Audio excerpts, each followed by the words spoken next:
புத்தி உள்ளவர்கள் தங்கள் தீவெட்டிகளோடும் கூட தங்கள் பாத்திரங்களில் எண்ணெயையும் கொண்டு போனார்கள். 10 கன்னிகைகளில் 5 பேர் புத்தி உள்ளவர்கள். இவர்கள் தங்கள் தீவெட்டிகளோடும் கூட தங்கள் பாத்திரங்களில் எண்ணெயையும் கொண்டு போகிறார்கள். இப்படிப்பட்டவர்கள் தங்கள் ஜீவியத்தில் நல்ல கொள்கையும் நல்ல குறிக்கோளும் உடையவர்கள். தங்களுக்கு கொடுக்கப்படும் வேலைகளை தெளிவாக திட்டமிட்டு முடிவு வரையிலும் அந்த வேலையை செய்து முடிப்பார்கள். நம்முடைய இருதயமே பாத்திரமாக இருக்கிறது. நமது இருதயத்தில் நமது ஞானமும் நமது பொக்கிஷமும் நம்முடைய எல்லா காரியங்களும் சேமித்து வைக்கப்பட்டிருக்கிறது. நமது இருதயம் கெட்டுப்போனால் நம்முடைய சுபாவமும் கெட்டுப்போகும். இருதயம் சுத்தமாக இருந்தால்தான் பேச்சும் சுத்தமாக இருக்கும். ஆகையினால் நமது இருதயமாகிய பாத்திரத்தை எப்போதும் பரிசுத்தமாக வைத்திருக்க வேண்டும். தேவனுடைய கிருபையே எண்ணெயாக இருக்கிறது.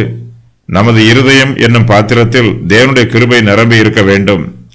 மனுஷருக்கு முன்பாக நமது வெளிச்சம் பிரகாசிக்க வேண்டும். நமது நற்கிரியைகள் மூலமாக தேவனுடைய நாமம் மகிமைப்பட வேண்டும். கிறிஸ்துவின் மீது நமக்கு விசுவாசம் இல்லை என்றால், தேவனிடத்திலும் மனுஷரிடத்திலும் நாம் அன்பு கூறவில்லை என்றால், நாம் மற்றவர்களுக்கு வெளிச்சம் தரமாட்டோம். நாம் மற்றவர்களுக்கு உதவியாக எந்த நற்கிரியையும் செய்ய மாட்டோம். புத்தியுள்ள 5 கன்னிகைகளும் தங்கள் பாத்திரங்களில் எண்ணெயையும் கொண்டு போகிறார்கள். ஒருவேளை மணவாளன் வருவதற்கு தாமதமாகலாம் என்று எதிர்பார்க்கிறார்கள். நம்முடைய ஜீவியத்தில் கூட நமக்கு நன்மை மாத்திரமே நடக்கும் என்று நினைத்து இருமாப்பாக இருந்துவிடக்கூடாது.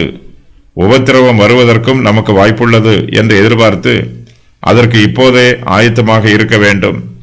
சத்துருக்கள் ஒரு பட்டணத்தை முற்றுகை இடும்போது அந்த பட்டணத்தில் உள்ள ஜனங்கள் தங்களுக்கு தேவையானவற்றை பராமரித்து சேவித்து வைத்திருப்பார்கள்.